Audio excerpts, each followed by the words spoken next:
Joining us now is Joel Skousen, his website where you can get information and you can see some samples of it, worldaffairsbrief.com. Always great to have you, Joel. Thank you for joining us. My pleasure. Good to be with you, David. Always appreciate your commentary and analysis. Well, thank you. I appreciate that. Yeah, we got a lot of things to talk about. I want to talk about what's going on with War and Peace because you've been one of the people who has been predicting this kind of escalation as well. Where would you like to start?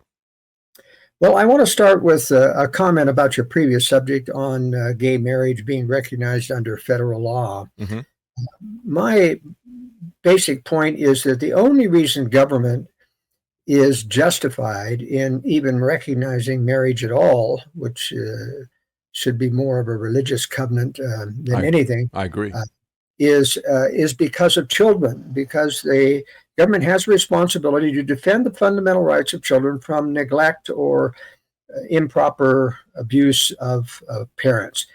And since gay couples cannot have children, the United States government has no reason to be intervening. Anything, I mean, even from a libertarian point of view, gays can continue to live together and have contact relationships, even though we feel that is counterproductive in society. That's their right, that's right. to do evil. But federal recognition means that they have the ability now to, under anti-discrimination laws, which are unconstitutional, because people should have the right to make choices as to association and disassociation.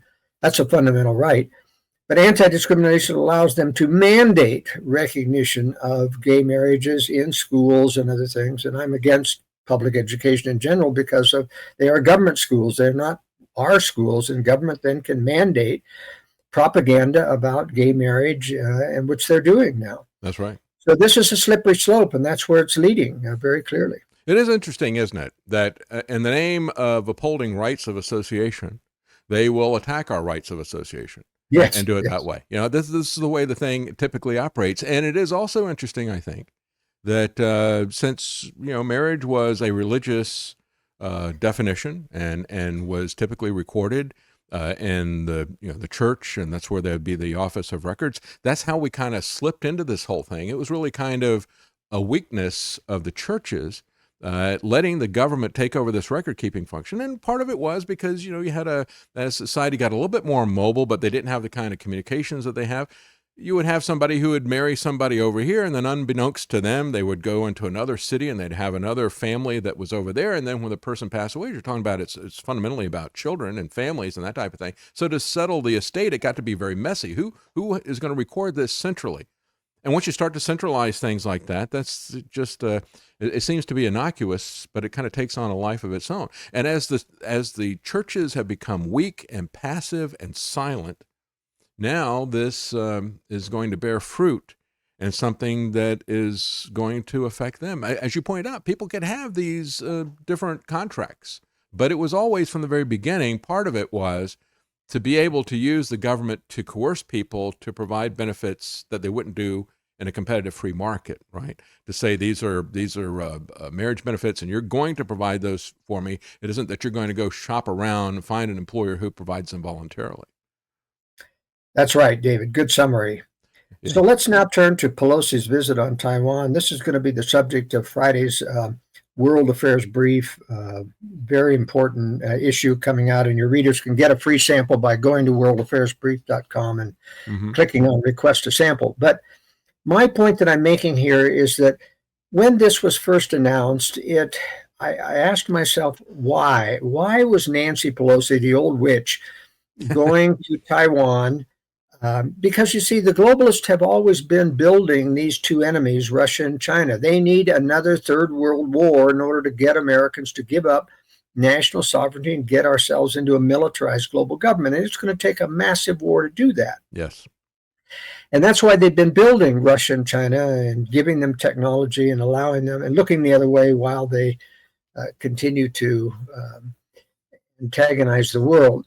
But I asked myself, why would Pelosi be going there? I can understand initially I thought, well, maybe they're implementing their plan, which I've long predicted, that prior to the actual war, they would switch sides and start to attack Russia and China to divert people from the fact that they had been building these two enemies to make it appear as if, oh no, we're not responsible. We've been against them. Mm-hmm. They would turn right prior to war. Now, as I explained earlier in my World Affairs brief, they turned early against Russia because they needed to use this Russia connection to Trump, this false Russia connection, in order to destroy Donald Trump.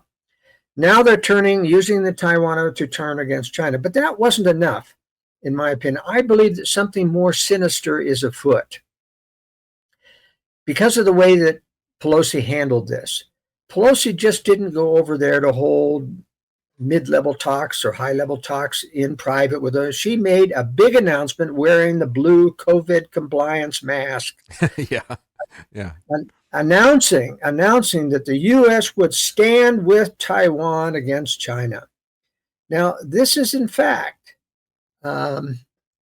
against the very principles. We've got to remember that the U.S. globalists have always betrayed Taiwan in favor of China as part of allowing China to become part of the World Trade Organization, to gain all of the money through trade that they would use to build their military, as well as, transferring sensitive technology to them over in China. That's right. They betrayed them back in 1970, I think, about the time when they said a one China policy, as Kissinger was doing his thing in terms of bringing them in. Yeah, in fact, Kissinger gave away Taiwan, took it out, and agreed to give China their seat in the UN at the Paris peace talks in the end of the Vietnam War. That was part of the secret negotiations that went on there. And so it's no secret that the U.S. has always been really against Taiwan in favor of China. But now they've reversed position and they're appearing to be in favor of China. But we've got to remember the U.S. continues to state in any official policy that we believe in the Taiwan Act of 1976, which basically says we accept the fact that Taiwan is part of China. We only object that it shall not be absorbed back into China with military force. Mm-hmm. But that's kind of an open invitation to do just that, because if you recognize that Taiwan is part of China, that's a tacit recognition that China has the power to force it back into the fold. That's right. And so the official China policy is a contradiction in terms. If you accept it as a legitimate part of China, then you cannot say that they cannot have a rule of law or force over China if it's an integral part. But the U.S. specifically took that policy because they knew it would lead to this conflict of which we're now talking about. But I think that Pelosi's statement did one particular thing. In the Chinese culture, you've always got to allow for China to save face. Yeah. Saving face in China is a critical part of their culture. If you want to criticize them, you have to give them an out so that they have an excuse to back down and to say, I understand, but they can save face. With all of China's bluster about Pelosi's visit, including the threat to shoot down her aircraft, if she came in. So she came in, with 5 F-16s to ward off any particular threats, landed. This put China in a position of not saving face. I mean, you've made all these threats. If you play with fire, you're going to get burned. We're going to have to have a military response.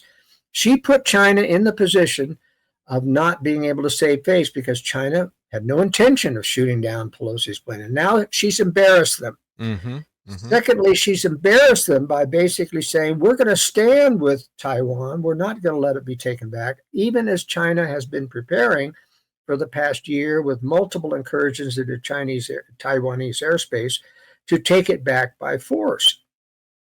And so essentially, she's put China in a position where their ego is up, their sense of revenge is up. We're going to have to make the U.S. pay. And I believe this is what they want. I think the globalists have been very dissatisfied with the pace at which Russia and China have been preparing to mount this third world war against the West. I think they're trying to accelerate it. I agree.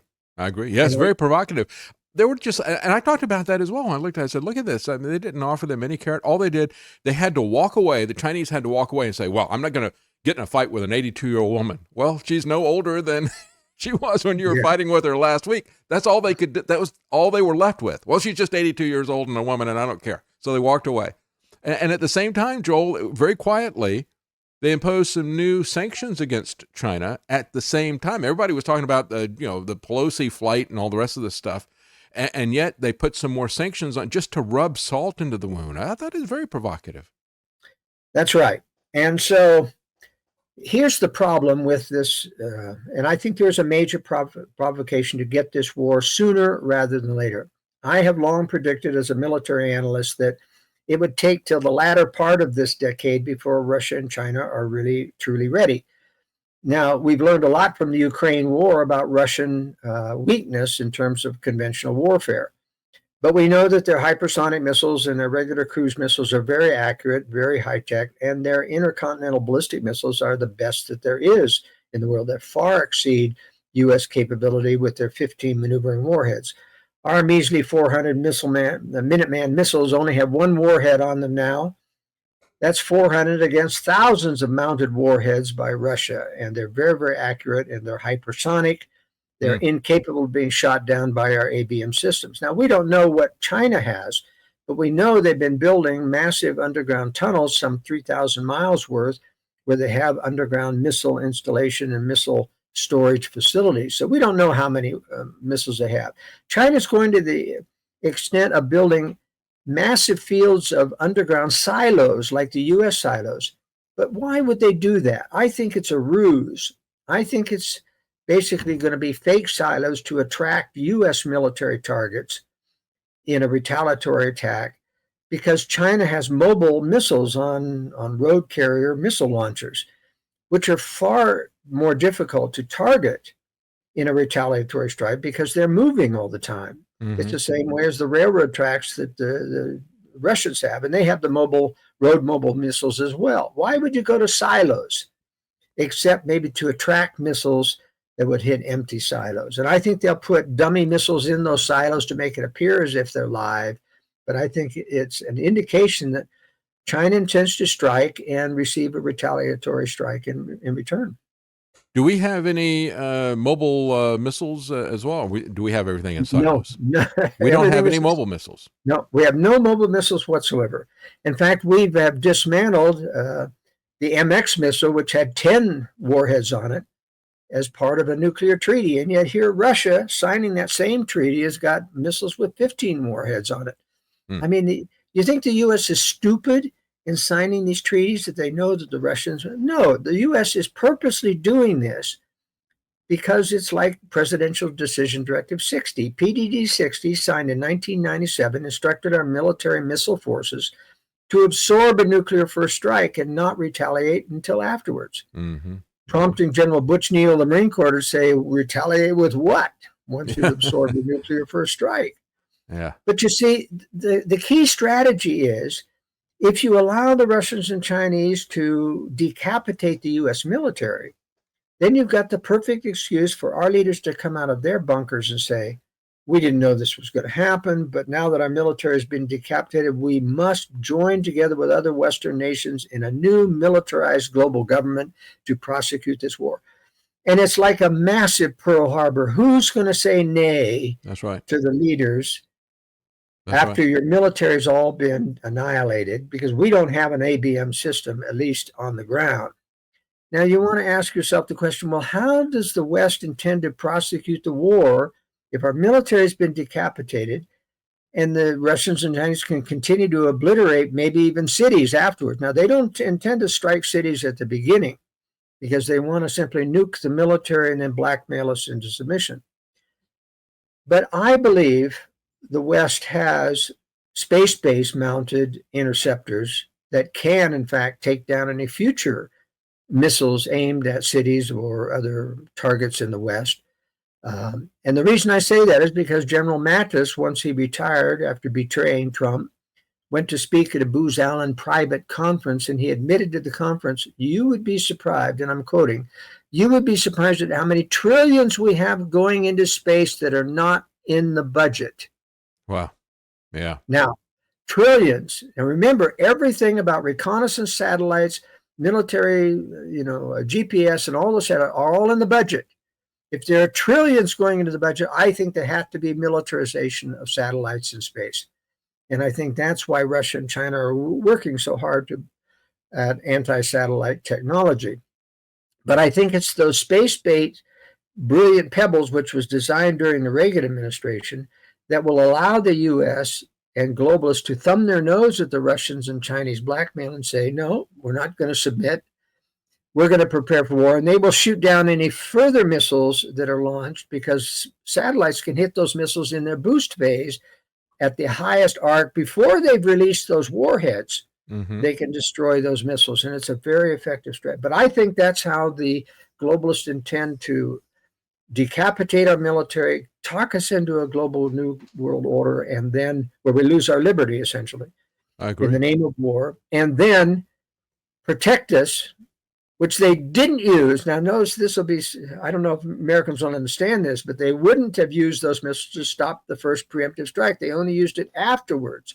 That will be proof that they intended to annihilate our militaries, to give them the excuse. And that's why I want to say to everyone listening to this broadcast, if you have children in the military, get them out, because they will not be protected by our own military. They're allowed to be sacrificed. And that's why there's kind of a hidden blessing in this vaccine mandate. It's yes.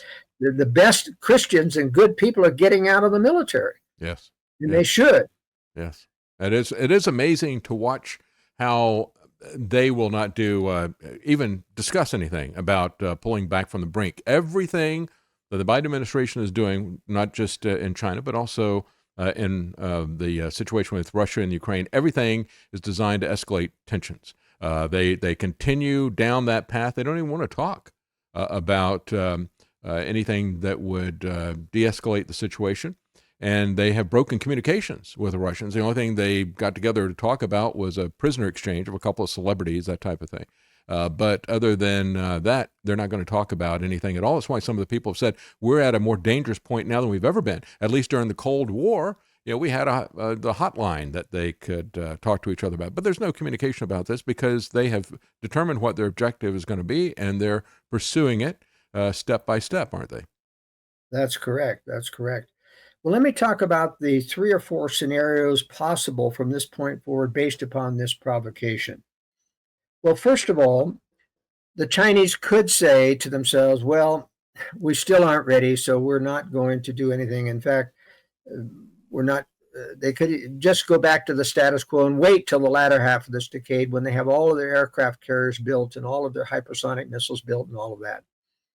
Or number 2, they could proceed with their plans to attack Taiwan, which is probably scheduled for, sometime in the very near future, given by the fact that they've been doing all these provocation or the intrusions by military aircraft.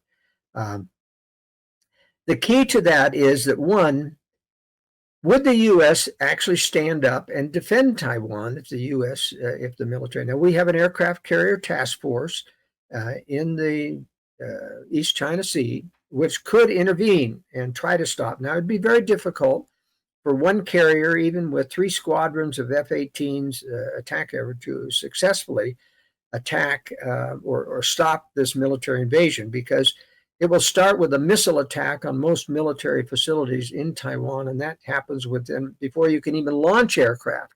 Mm-hmm. So if the U.S. Reagan and its task force did decide to intervene, it would be after the fact. And how would China respond to that? If they did, in fact, strike the Reagan task force, that would start World War III unilaterally. Because if you take down an aircraft carrier with all the 3,000 to 5,000 American sailors on board, the American people, that's a Pearl Harbor event. You're going to require that you go to war with China. Mm-hmm. Now, the more likely scenario, and I've always said in my past analysis that I think the trigger event for World War III is North Korea attacking South Korea, because they're allied. The North is allied with China. In fact, it's a puppet state of Red China. It won't attack until China gives them the go-ahead. But it's very possible, rather than China attacking the USS Ronald Reagan or the carrier task force, that they let North Korea do it. In other words, North Korea has already telegraphed in an open response that if the U.S. intervenes in a Chinese attack on Taiwan, it will intervene on behalf of China and attack U.S. carrier forces and South Korea simultaneously, even with nuclear weapons. They've said that even recently. Now, you see, this is it's a much more sophisticated attack because it leaves China off the hook. They aren't taking out U.S. military forces. The North Koreans are. Hmm. And the U.S. military forces would then have to split their forces between trying to stop the Chinese invasion of Taiwan and the North Korean invasion of South Korea. That's a ocean or a two-war scenario, which the U.S. is incapable with one terrorist task force complementing. And in fact, the U.S. would have to take most of its military forces against North Korea because there's only 50,000 South Korean troops and 47,000 American troops and 1.5 million men in arms in North Korea. To stop that, you'd probably have to use nuclear or tactical nuclear weapons. In response, China could say, as an ally of North Korea, all right, you started it with nuclear weapons, and they could launch that preemptive strike against U.S. military forces. Mm. So that's how I see the various scenarios working out. I still think that North Korea will be the prime factor. If you see the war in North Korea start between North and South Korea, I think we'll be in World War III within 2 to 3 weeks. Wow. Wow. Now, as you point out, there's been a lot of incursions from China, very provocative. Before we had any of this stuff with Nancy Pelosi, of course, they decided they'd escalate that. What do you think? You think that the primary way that this will happen will be through North Korea attacking South Korea? But what if they were to attack Taiwan? And maybe this is one of the reasons why that's a more likely scenario with the Koreas. If they were to attack Taiwan, Taiwan has talked about how they will even destroy their own semiconductor stuff, and that's such a key part of our global supply of semiconductors and other things. What do you think is going to happen from that standpoint? I mean, that's another aspect of it beyond the war. I mean, you see the war as being the primary aspect of this, as they are setting up these other dominoes in terms of our food supply and other things like that. You see the war as kicking us primarily over to that instead of and being the way that they roll out these prescriptions that they put in place. Well, first of all, the Great Reset agenda is a separate thing from the war agenda.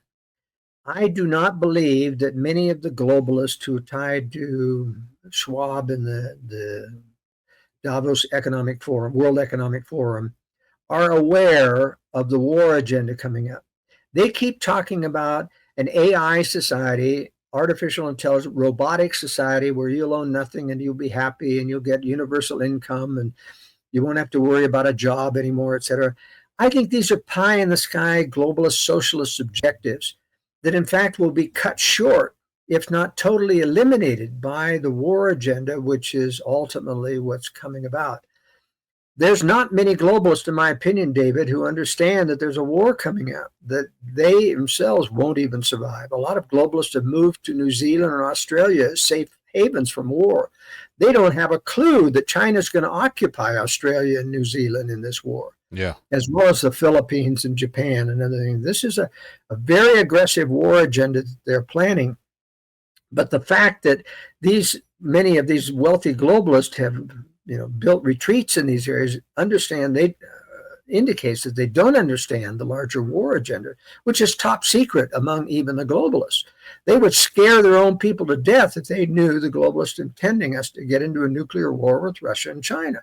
Mm-hmm. And so those are two separate agendas, the cutting off of the food supply. And of course, that's basically to create crises so that the globalists can come in and intervene with policy like the phony climate change agenda, which is meant to, of course, curtail all energy production and control private property, as well as Agenda 2030, and all of those globalist objectives. But remember, none of that AI robotic society can exist without a steady flow of electricity and peace among all nations. And I'll tell you, with the decline in morality and in judgment in our youth and in people in general, when you look at the insanity of this transgender acceptance, et cetera, we're never going to have a world of peace anymore because bad judgment reigns rampant. And I think Satan is beginning to rage in the hearts of men. I agree. And that's why I don't think you have to worry so much about the World Economic Forum agenda. It's the war agenda that you need to be prepared for, because that will be started with an EMP strike at the beginning, 20 minutes before the nuclear strike. And that's going to take down the grid in the US and Canada. And I'll tell you, they'll be pillaging within 3 to 5 days as all the food supplies run out. The electricity's gone, the sewers are backing up, there's no traffic lights. It's just going to be a Mad Max scenario. And that's why in my book, Strategic Relocation, I'm encouraging people to get out of the big cities, or at least prepare retreats so that you can get out if you have timely warning. And so you see those as two separate agendas. And so after they get there, absorb the first strike and decapitate the military, what is the society that they want to set up if they don't want to set up the UN 2030 Davos type of society? Well, they do. The point is, they think they're going to be able to do this. Remember, too, there are three predator centers in the world. There's our own Anglo-American globalists who want to control the world in the New World Order. Then there's Russia and China, who are temporarily allied, but they're innately enemies. All three of these, and I'll be frank in theological terms, I think they're all satanically induced and inspired. Satan promises all three of these predator centers that they're going to win, but only one's going to win, and I think it's going to be the Anglo-American globalist. But I think Russia, by the way, will be eliminated in World War III, because I think the globalists in America will cut a deal with China to attack Russia's rear, eliminate Russia, and then it's the U.S. versus the new Cold War enemy would be China. But in any case, you see, China really has powerful motives to take over North and South, North America and Canada. They want living space. They've run out of arable land to grow food in China. It's mostly desert in China.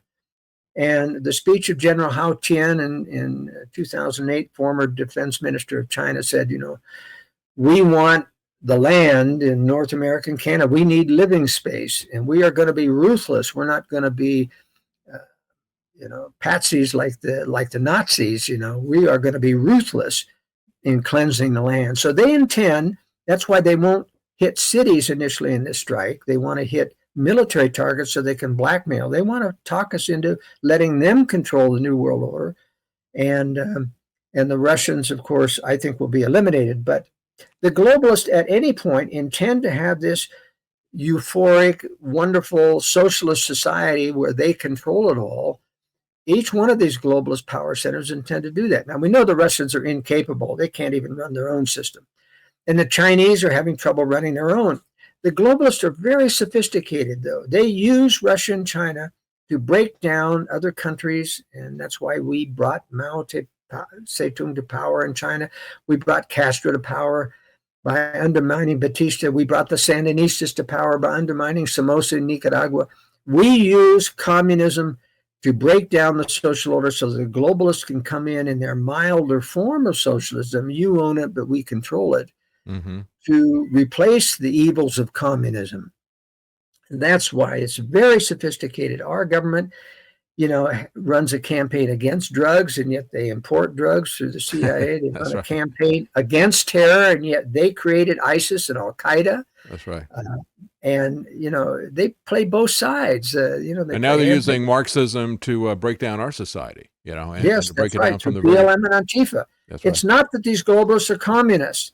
They're using communists to break down and create havoc so they can come in and impose their solutions to the crisis, which will be a milder form of socialism, but control nevertheless. And that's what we've seen with the medical tyranny as well. Fauci's saying, well, we do this from the inside, we do it with disruption, and we do it iteratively, gradually. They're working with everything that they're doing now in our society and the schools is to break down our existing culture, to break down reality. As you're talking about where this is headed with the transgender and stuff, I think they truly are trying to force everybody into essentially their little cells, where I think the ultimate removal from reality is not even the transgender stuff. That has a pedophile aspect to it.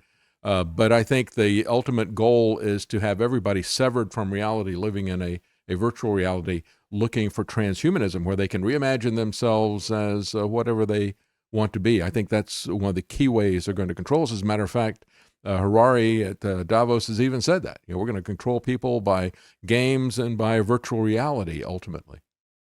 Well, this whole transhumanism, AI, and other type of high-tech society, as I said, I don't think that's going to happen. First of all, I don't believe in transhumanism. Mm-hmm.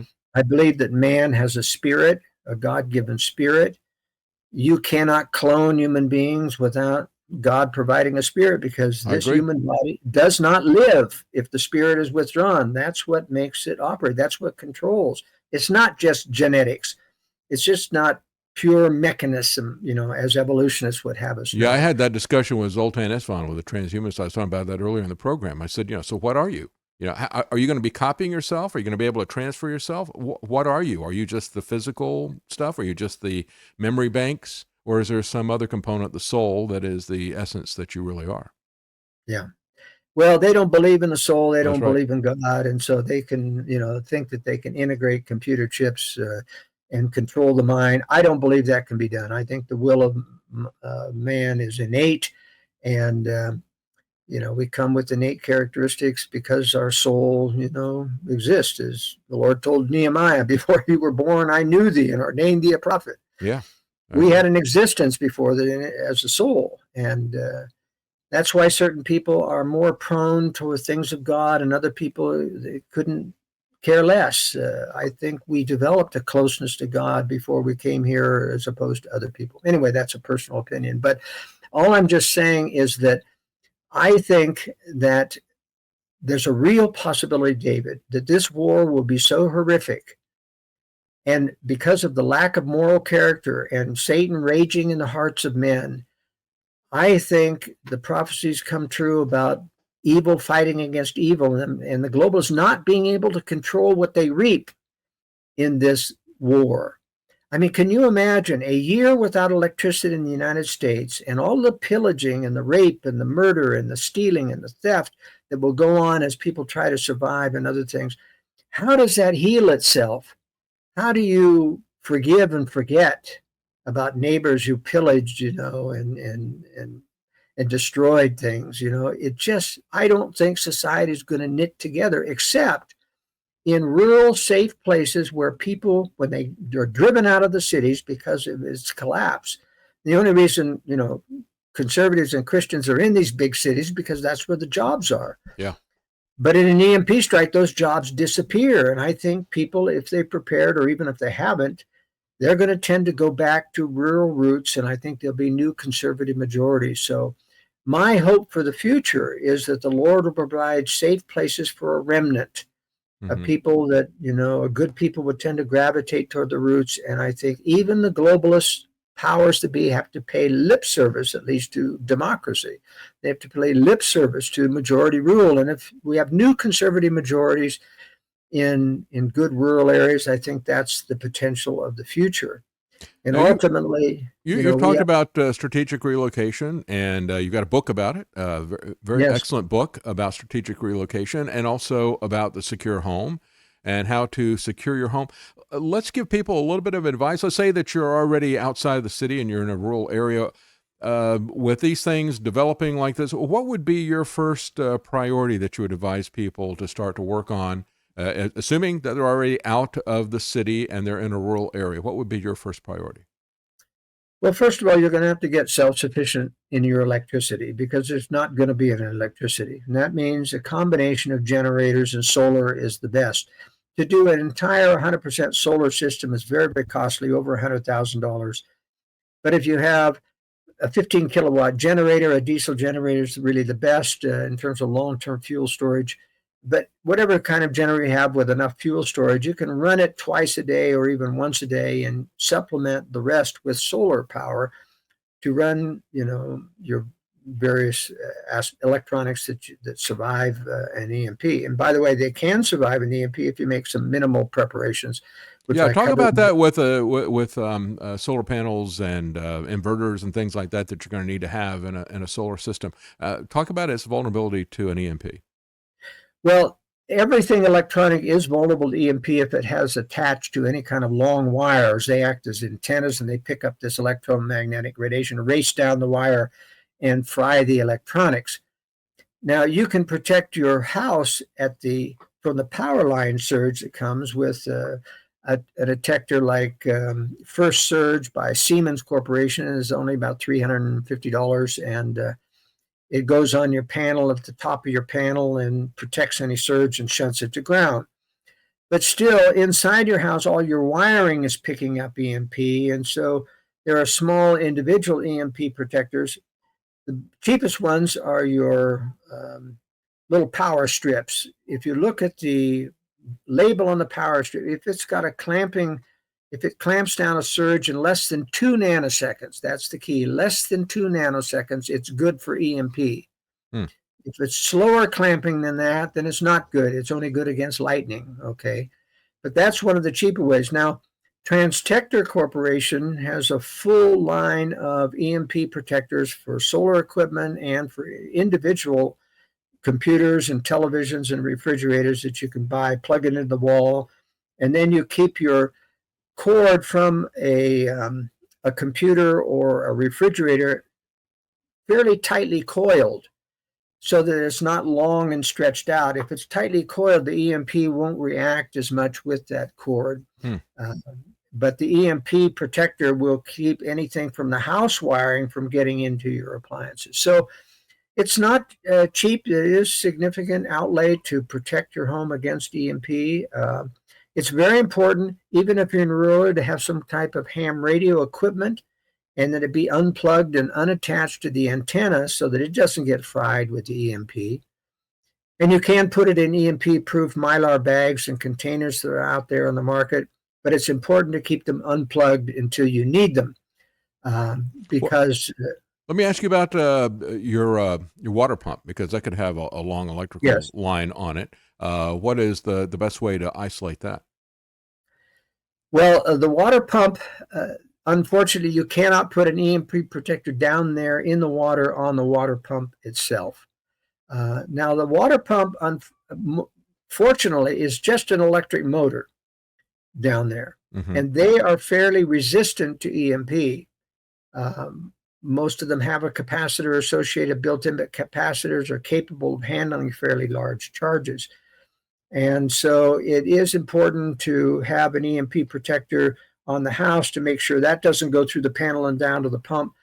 But depending on how far the well is from the house and how deep the power cable is buried in the ground depends on how much EMP it takes. But most pumps, I repeat, most pumps will survive EMP. Well, that's interesting. Yeah. And it's that kind of detailed information that you have in Secure Home that is very important.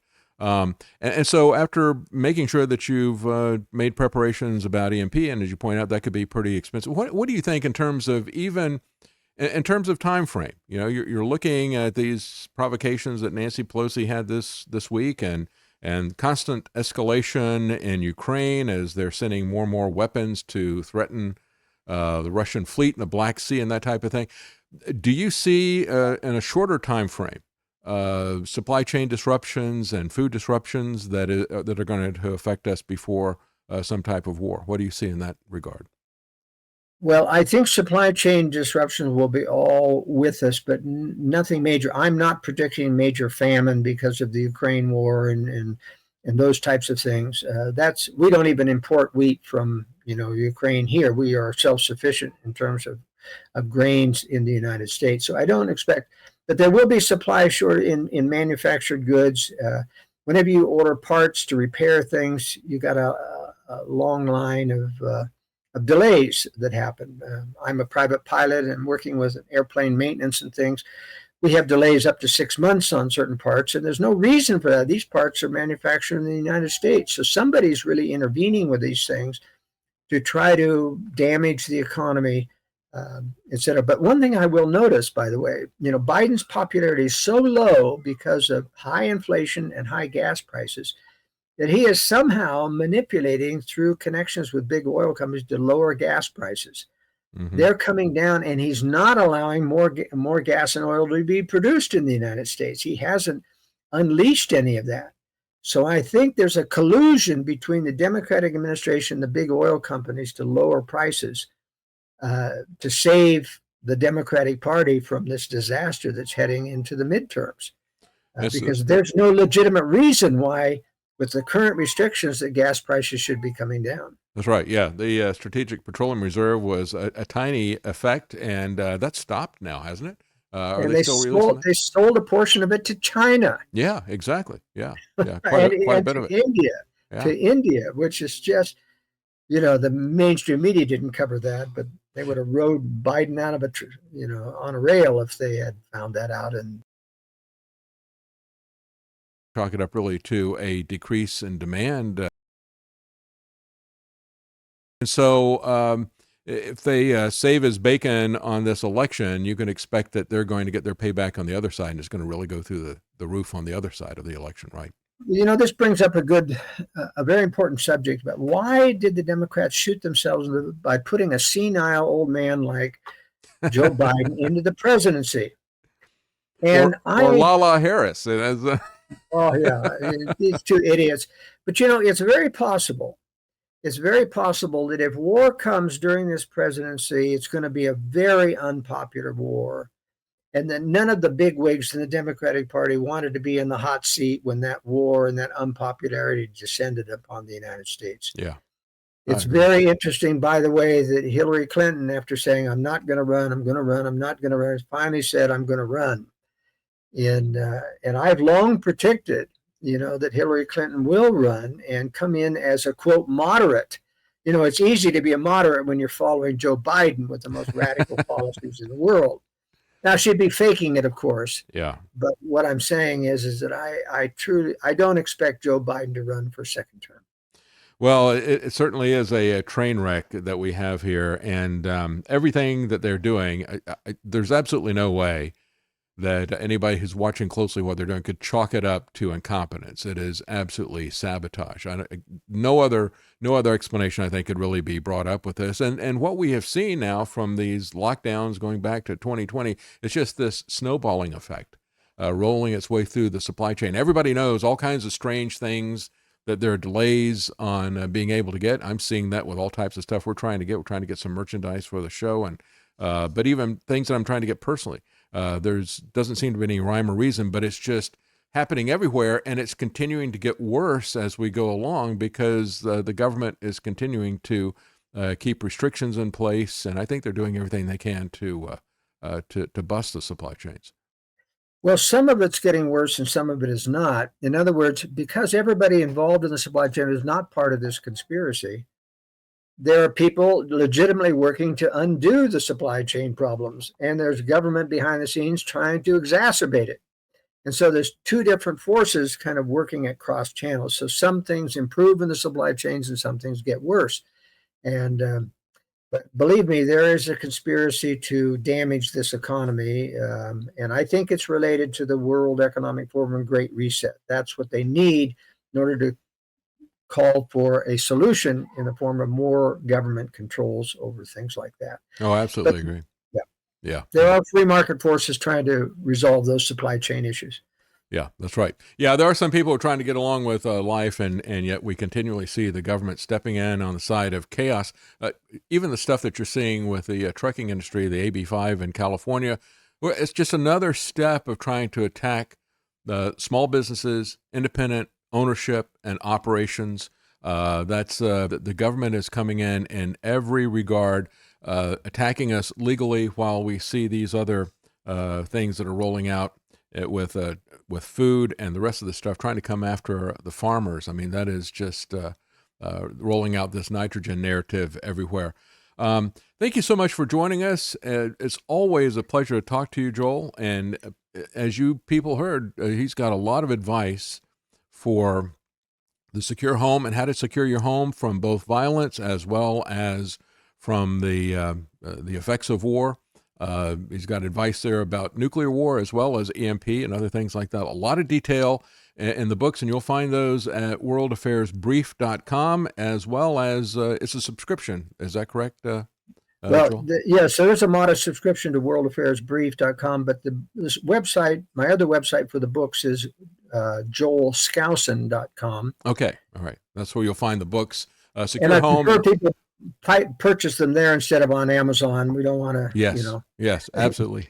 patronize the deep state. That's right. Absolutely. And so that'll give you some advice as far as relocation if you haven't, if you're open to that and haven't already done that, but also the Secure Home, things that you can do yourself, because that's one of the key ways to keep it secure, not to hire it out to other people who will know what is there.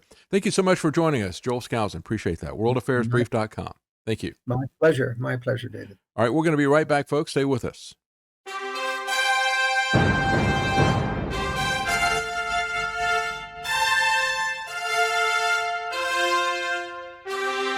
The common man. They created Common Core to dumb down our children. They created Common Pass to track and control us. Their Commons Project to make sure the commoners own nothing. And the communist future. They see the common man as simple, unsophisticated, ordinary. But each of us has worth and dignity, created in the image of God. That is what we have in common. That is what they want to take away. Their most powerful weapons are isolation, deception, intimidation. They desire to know everything about us while they hide everything from us. It's time to turn that around and expose what they want to hide. Please share the information and links you'll find at thedavidknightshow.com. Thank you for listening. Thank you for sharing.